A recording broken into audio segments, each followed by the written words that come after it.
Hello hello hello everyone, welcome back. तो आज हम डिस्कस करेंगे एक नया टॉपिक जो है प्रिवेंशन ऑफ रस्टिंग, है ना। क्या डिस्कस करेंगे भाई? Prevention of rusting. और इस टॉपिक में हमको क्या सीखना है कि आयरन को प्रोटेक्शन कैसे करके किया जाए। आयरन को जो है प्रोटेक्शन कैसे करके दिया जाए, वो उसी को बोलते हैं हम लोग प्रिवेंशन ऑफ रस्टिंग। रस्टिंग मतलब क्या है सर जी? रस्टिंग मतलब ऐसा ऐसा प्रोसेस जिससे क्या हो जाए, आयरन क्या हो जाए, रस्ट हो जाए। आयरन का कोरोजन को हम बोलते हैं रस्टिंग। हेलो भाई, क्या मैंने ये सिखाया था तुमको? हाँ सर, मेटल का कोरोजन होता है और आयरन का भी कोरोजन होता है, उसका पर्टिकुलर नाम क्या है? रस्टिंग। तो रस्टिंग क्या है? रस्टिंग इज, या फिर हम बोल सकते हैं rusting may be defined as corrosion of iron, है ना।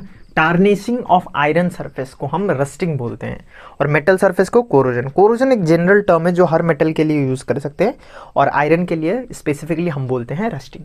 ठीक है सर। तो रस्टिंग को प्रिवेंट कैसे किया जाए, मतलब कैसे करके हम रोक सकते हैं। तो बेसिकली तुमको पता है कि रस्टिंग कैसे होता है। सर रस्टिंग जो है ना सर, जैसे कि अगर ये आयरन का ऑब्जेक्ट है, अगर ये आयरन का ऑब्जेक्ट है तो यहाँ पर क्या होता है सर, ऑक्सीजन आके रिएक्ट करता है, मॉइस्चर आके रिएक्ट करता है। तो बेसिकली ये दोनों है मेन कल्प्रिट। ऑक्सीजन और मॉइस्चर के एक्शन के कारण से आयरन क्या हो जाता है सर? रस्ट हो जाता है। तो अगर मुझे ये रोकना है कि रस्ट ना हो, आयरन रस्ट ना हो, तो मुझे क्या करना पड़ेगा? मुझे ये मेक श्योर करना पड़ेगा कि ये जो एजेंट है, रस्टिंग का जो एजेंट है, वो क्या हो जाए, आयरन के साथ आके हाथ ना मिलाए, है ना भाई। अगर मुझे आयरन को प्रोटेक्ट करना है रस्टिंग से, तो मेरा मेन मकसद क्या होना चाहिए?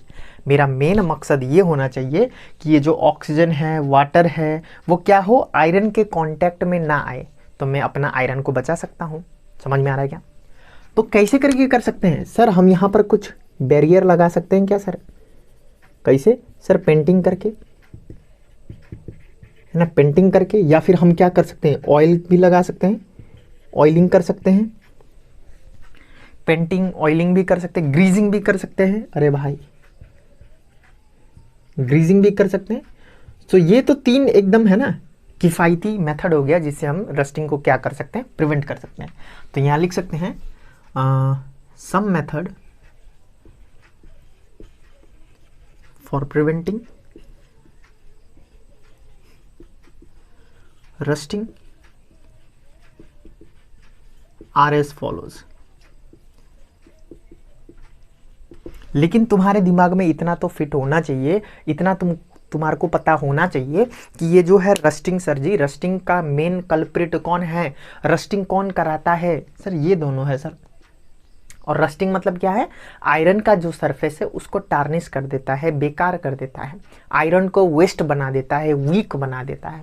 समझ में आ रहा है? तो उसको प्रोटेक्शन के लिए हम नंबर 1 बैरियर प्रोटेक्शन बोलते हैं। उसको क्या बोलते हैं?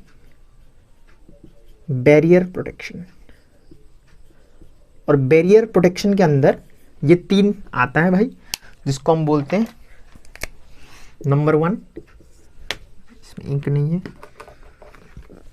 पेंटिंग, है ना। नंबर 2, शायद इंक की कमी हो गया मेरे को। Number 2 oiling. और नंबर 3 क्या है भाई? ग्रीजिंग। ठीक है सर। और इसको बैरियर प्रोटेक्शन क्यों बोलते हैं सर जी? बैरियर प्रोटेक्शन क्यों बोलते हैं? क्योंकि ये जो है ना, पेंटिंग ऑयलिंग ग्रीजिंग करने से क्या होता है, आयरन और ये जो 2 एजेंट है, रस्टिंग का एजेंट जो है, इसके बीच में बैरियर हो जाता है भाई। समझ में आ रहा है? जैसे कि ये आयरन हुआ और वाटर और ऑक्सीजन आ रहा है उसको रस्ट कराने के लिए, तो वो ऑयलिंग पेंटिंग सेंटिंग क्या करेगा, बीच में खड़ा हो जाएगा, करके दिखा भाई, अभी ठीक करके देता हूँ, ऐसा कुछ बोलेगा बीच में। समझ में आ रहा है? सो paint, oil and grease act as barrier between iron and rusting agent such as, कौन कौन होता है रस्टिंग एजेंट सर? वो मॉइस्चर होता है, ऑक्सीजन होता है, कार्बन डाइऑक्साइड भी होता है, जो मैंने तुमको रस्टिंग का मैकेनिज्म में सिखाया था, ये इलेक्ट्रोलाइट्स बनाता है ना, कार्बोनिक एसिड का। तो चलो, तो फर्स्ट नंबर हमने बहुत ही बढ़िया तरीके से कवर कर दिया है कि बैरियर प्रोटेक्शन है सर जी। क्या प्रोटेक्शन? बैरियर। पेंटिंग कर सकते हैं हम लोग, ऑयलिंग कर सकते हैं हम लोग, ग्रीजिंग कर सकते हैं। तो इससे क्या होता है, रस्टिंग में थोड़ा सा स्लो पेस आ जाता है, रस्टिंग नहीं होता है। तुमने देखा होगा घर में अगर गेट है बाहर में तो उसको भी पेंटिंग करके रखते हैं, क्यों? क्योंकि वो सुंदर भी दिखता है और रस्टिंग से प्रोटेक्शन भी दिलाता है। समझ में आ रहा है? तो ये अपना बैरियर प्रोटेक्शन खत्म हुआ। तो बैरियर प्रोटेक्शन क्या करता है? बैरियर की तरह एक्ट करता है between the iron and moisture या फिर ऑक्सीजन, जो भी रस्टिंग का एजेंट हो। ठीक है, चलो दूसरा मेथड भी सीखते हैं, इसको मिटा देता हूँ। ठीक है, मिटा दे।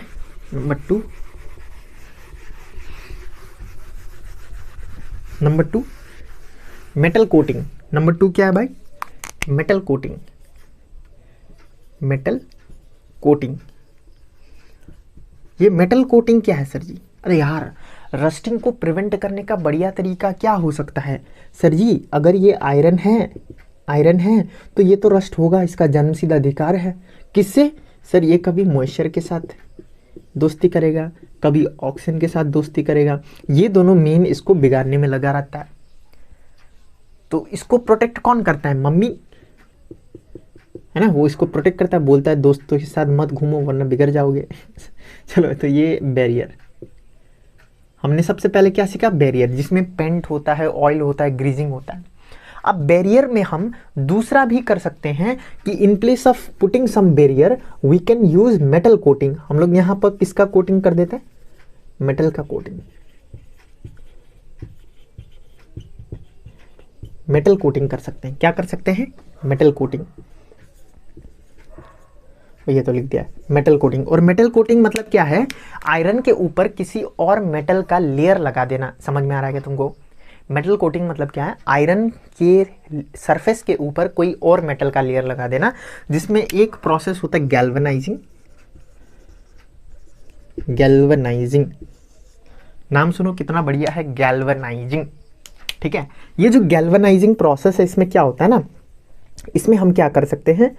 वी है ना, वी, या फिर हम ऐसे लिख सकते हैं जिंक लेयर इज, है ना, क्या बोल सकते हैं, coated on the surface of iron. ठीक है, तो इसको बोलते हैं गैल्वेनाइजिंग। गैल्वेनाइजिंग मतलब क्या है? आयरन को प्रोटेक्ट कराने के लिए हम उसके ऊपर जिंक का लेयर लगा देते हैं। किसका लेयर? जिंक का लेयर। और इसमें क्या कैसे होता है ये, है ना, bye डीपिंग iron into molten zinc. मतलब है ना, गला हुआ जिंक के ऊपर हम क्या करते हैं? आयरन का ऑब्जेक्ट को डाल देते हैं। तो उससे क्या होता है? जो जिंक है वो आयरन के ऊपर चिपक जाता है। समझ में आ रहा है? तो हम क्या करते हैं? मोल्टेन जिंक होता है, मतलब जो मेल्ट हुआ हो, है ना, जिसको हम गला के, है ना, मोल्टेन जिंक होता है, उसके ऊपर हम क्या करते हैं? आयरन का ऑब्जेक्ट को डाल देते हैं। तो जब हम आयरन का ऑब्जेक्ट डालते हैं तो जो जिंक है, मोल्टेन जिंक, वो किसके ऊपर चिपक जाता है? आयरन ऑब्जेक्ट के ऊपर चिपक जाता है। तो उससे क्या होता है? आयरन के आजू बाजू जिंक लग जाता है। जैसे कि ये आयरन हुआ ब्लू कलर का, तो उसके चारों ओर क्या लग जाता है? जिंक लग जाता है। तो इससे भी प्रोटेक्शन मिलता है, उसको बोलते हैं हम लोग गैल्वेनाइजिंग। समझ में आ रहा है? गैल्वेनाइजिंग मतलब क्या है? Galvanising is a process of preventing rusting on iron by coating a layer of zinc above it. समझ में आ रहा है? Galvanizing is a process of prevention of rusting on iron by coating the layer of zinc above it. और उसको कैसे करके किया जाता है? मोल्टेन जिंक के ऊपर हम क्या करते हैं? आयरन ऑब्जेक्ट को डुबा देते हैं। ठीक है, तो उससे क्या होता है? आयरन ऑब्जेक्ट के ऊपर जिंक का लेयर लग जाता है। तो बढ़िया तरीके से हमने गैल्वेनाइजिंग को भी कवर किया। और इसी का बी हम बोलते हैं निकल और क्रोमियम प्लेटिंग। Chromium plating. ठीक है, हम क्या कर सकते हैं? आयरन ऑब्जेक्ट के ऊपर हम लोग निकल का भी कोटिंग कर सकते हैं या फिर क्रोमियम का भी। निकल का या फिर क्रोमियम का। क्रोमियम मतलब Cr। ठीक है, क्रोमियम। तो निकल और क्रोमियम का प्लेटिंग हम कर सकते हैं। और ये कैसे किया जाता है? This is done by the process of electrolysis. This is done by the process of electrolysis. अब ये कैसे होता है वो उतना इंपॉर्टेंट नहीं है और नहीं सिलेबस में भी नहीं है, क्योंकि निकल का तो है शायद, है ना, मैंने कराया है। अगर सिलेबस में है तो मैंने इलेक्ट्रोलिसिस चैप्टर में डिस्कस किया, अगर नहीं है तो नहीं है, नहीं किया, ठीक है, क्योंकि मुझे लगता है किया है, क्योंकि ये मैंने किसी को तो पढ़ाया था ना। अरे यार इलेक्ट्रोलाइसिस है ना, बहुत सारा बोर्ड 11-12 को पढ़ाया जाता है तो मैं भूल जाता हूँ किसको क्या पढ़ाया था, ठीक है। तो निकल और क्रोमियम प्लेटिंग जो है अगर सिलेबस में है तो मैंने इलेक्ट्रोलिसिस में डिस्कस कर लिया, अगर नहीं है तो बस इतना ही जानना है कि सर जी अगर हमें आयरन को प्रोटेक्ट करना है रस्टिंग से तो हम मेटल का कोटिंग कर सकते हैं। मेटल का कोटिंग मतलब आयरन के ऊपर कोई बढ़िया मेटल का कोटिंग लगा दीजिए तो भी प्रोटेक्शन हो जाएगा, ठीक है। कैसे? जिंक लगा सकते हैं हम लोग, जिसको बोलते हैं गैल्वेनाइजिंग, या फिर हम निकल और क्रोमियम को भी लगा सकते हैं। किस प्रोसेस से? This is done by the process of electrolysis. बस इतना याद करना है, ठीक है। तो इससे भी हम लोग मेटल मतलब आयरन का रस्टिंग को हम लोग रोक सकते हैं, प्रिवेंट कर सकते हैं, ठीक है। आगे बढ़ते हैं। दूसरा एलोइंग। दूसरा प्रोसेस क्या है? दो प्रोसेस हो गया, 3। फर्स्ट प्रोसेस क्या था? Barrier production. यहां लिख दे क्या? फर्स्ट हमने क्या सीखा था?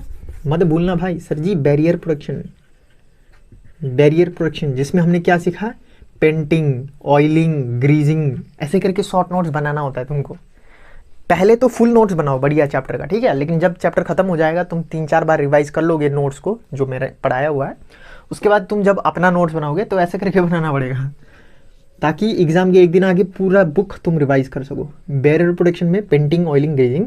उसके बाद हमने पढ़ा मेटल कोटिंग। मेटल कोटिंग में ऐसा नहीं लिखते हैं, ठीक है। मेटल कोटिंग में क्या होता है? मेटल कोटिंग में होता है एक तो होता है गैल्वेनाइजिंग जिसमें हम लोग जिंक का कोटिंग करते हैं, और दूसरा होता है इलेक्ट्रोलिसिस जिसमें हम निकल या फिर क्रोमियम का कोटिंग कर सकते हैं, ठीक है। अब तीसरा क्या है? एलोइंग।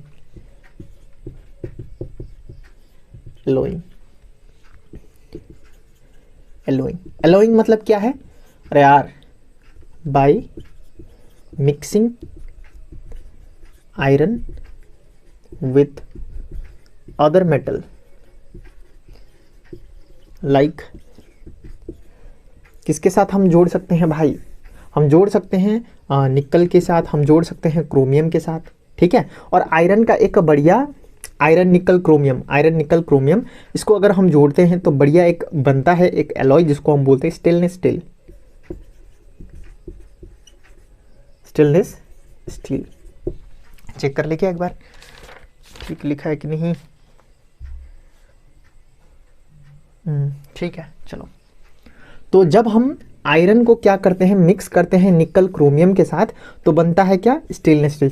चेक करना ठीक रहेगा ना, फिर से हम देखेंगे कि गलत हो गया फिर हम वहां पर टाइप करेंगे, मजा ही नहीं आता है, ठीक है। चलो, तो ये सब है, समझ में आएगा। एलॉइंग मतलब क्या है? एलॉय को लिख ले क्या डेफिनेशन? एलॉय का डेफिनेशन, एलॉय मतलब क्या है? Mixture of metal. एलॉय मतलब क्या है भाई? मिक्सचर ऑफ मेटल को हम बोलते हैं एलॉय। तो अगर हम आयरन को दूसरे मेटल के साथ मिक्स कर दें, जैसे कि निकल के साथ मिक्स कर दें, क्रोमियम के साथ हम लोग क्या कर दें? मिक्स कर दें, तो एक नया मेटल बनता है या फिर हम उसको एलॉय बोलते हैं, जिसका नाम क्या है? Stainless steel. और इससे क्या होता है? ये रस्ट नहीं होता है, रस्ट प्रूफ, मतलब रस्टिंग से प्रिवेंशन हो गया। अरे यार, रस्टिंग से प्रिवेंशन हो गया, हाँ सर। और ये रस्ट प्रूफ होने के साथ साथ स्ट्रॉन्ग भी होता है, तो बढ़िया ही है अपन के लिए। अरे यार, हमारे लिए तो ठीक है ना भाई? हाँ सर। तो एलॉइंग भी एक बढ़िया मेथड हो सकता है जिससे हम मेटल को रस्ट प्रूफ बना सके, और रस्ट प्रूफ ही नहीं, वो स्ट्रॉन्ग भी हो सकता है। तो फोर्थ में एलॉइंग में क्या लिखना है? By mixing iron with other metal like nickel and chromium we can make alloy of an iron which is not only rust proof but also strong, ठीक है। तो एलॉइंग भी हो गया है। अब नेक्स्ट करते हैं। नेक्स्ट है कैथोडिक प्रोटेक्शन। इसमें स्टूडेंट को बहुत डाउट होता है, पता नहीं क्यों। कैथोडिक प्रोटेक्शन लेकिन इसमें डाउट नहीं होना चाहिए because this is not very deep in the syllabus. तुमको बस याद होना चाहिए कि कैथोडिक प्रोटेक्शन मतलब क्या है। तो मैं सिंपल लैंग्वेज में तुमको समझाने का ट्राई करता हूँ, समझना, ठीक है। ठीक है, अगर मैं यहाँ पर आयरन रखूँ तो क्या होएगा बताओ सर? रस्टिंग हो जाता है सर, बहुत ही घटिया तरीके से रस्टिंग हो जाता है और अपन का लॉस हो जाता है सर। हम लोग मार्केट से आयरन खरीद के लाते हैं, रस्टिंग होके ख़त्म हो जाता है, फिर से लेना पड़ता है, ऐसा ही कुछ चलता है क्या? हाँ सर।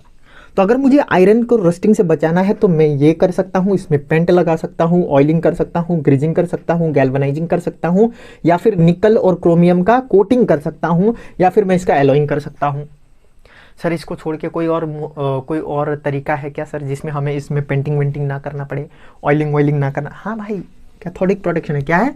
तुमको बस एक वायर लेना है और वायर के साथ दूसरा एकदम एक मेटल लगा देना है जो आयरन से ज़्यादा रिएक्टिव हो, मोर रिएक्टिव हो, जैसे कि हम लोग मैग्नीशियम का ब्लॉक यूज़ कर सकते हैं।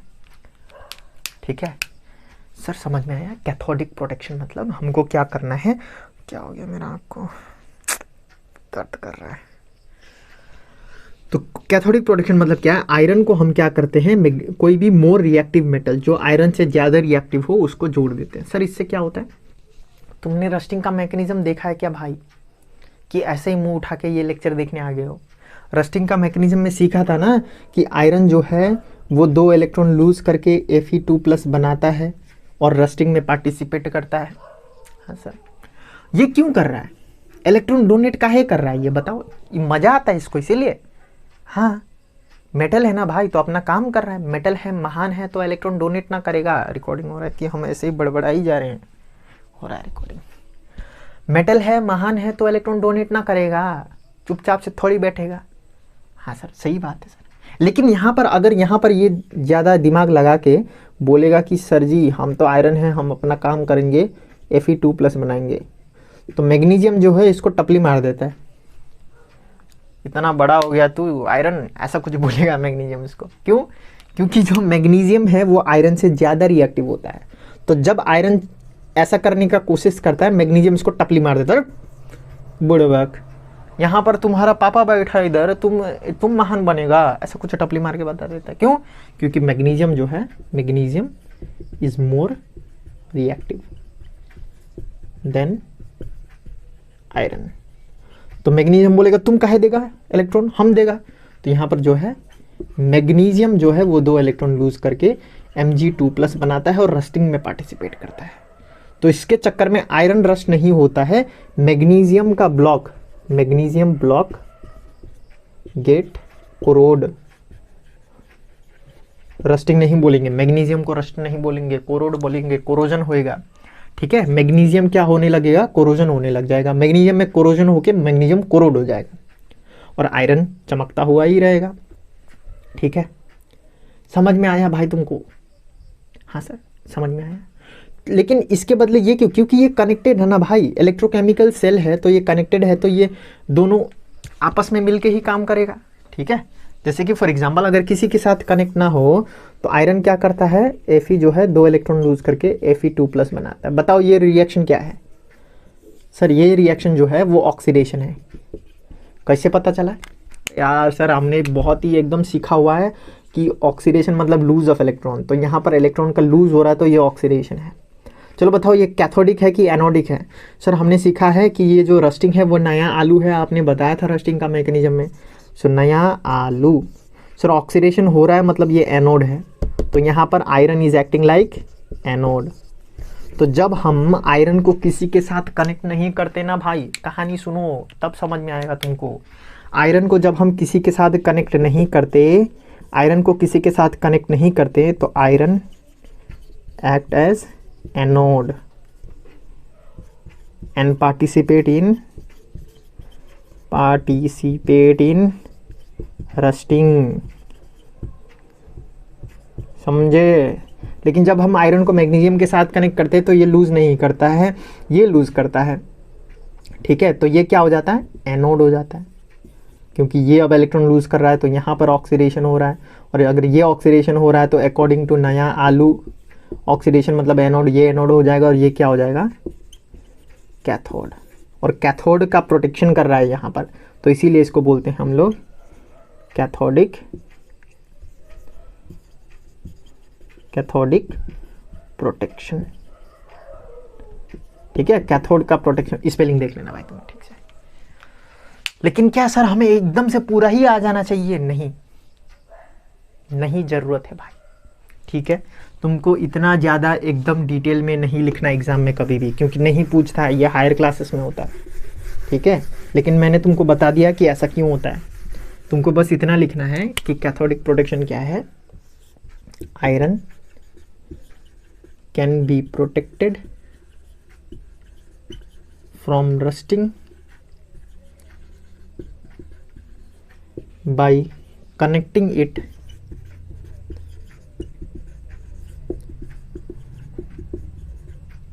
with more reactive metal like magnesium, on doing this magnesium get corroded in place of iron, as magnesium lose electron more easily than iron। बस समझ में आया? इतना तुम लिखोगे तो तुम्हारा काम। अब देखो तुमको ये समझ में आया कि नहीं आया? मैंने तुमको पूरा कहानी सुनाया, जो भी है फालतू का कहानी है ना, उसके बाद तुमको ये समझ में आया कि नहीं आया वो बताओ। तो तुम नीचे डायग्राम भी बना सकते हो कि ये आयरन होगा और इसको कनेक्ट करेंगे हम कोई मोर रिएक्टिव मेटल जैसे कि मैग्नीशियम से। और टाइम टू टाइम हमें मैग्नीशियम चेंज करते रहना पड़ेगा, क्योंकि जैसे जैसे हम मैग्नीशियम को चेंज करेंगे, जैसे कि कोरोड हो जाएगा ना, तो अगर इस ये पूरा ही मैग्नीशियम कोरोड हो गया तो फिर इसमें होने लगेगा। तो टाइम टू टाइम हमें मैग्नीशियम को चेंज करता रहना पड़ेगा बीच बीच में, ठीक है। चलो, शायद सारा ही टॉपिक का डिस्कशन हो गया जो भी रस्टिंग में बचा हुआ था, ठीक है। तो आगे का जो टॉपिक है वो मैं नेक्स्ट लेक्चर में डाल दूंगा, और कल ही डालूंगा, ज़्यादा टेंशन मत लेना, ठीक है। कमेंट में सर प्लीज़ कंप्लीट कर दीजिए, कर दूंगा भाई, थोड़ा टाइम लेके करने से मज़ा ही आ जाएगा, है ना। चलो, थैंक यू।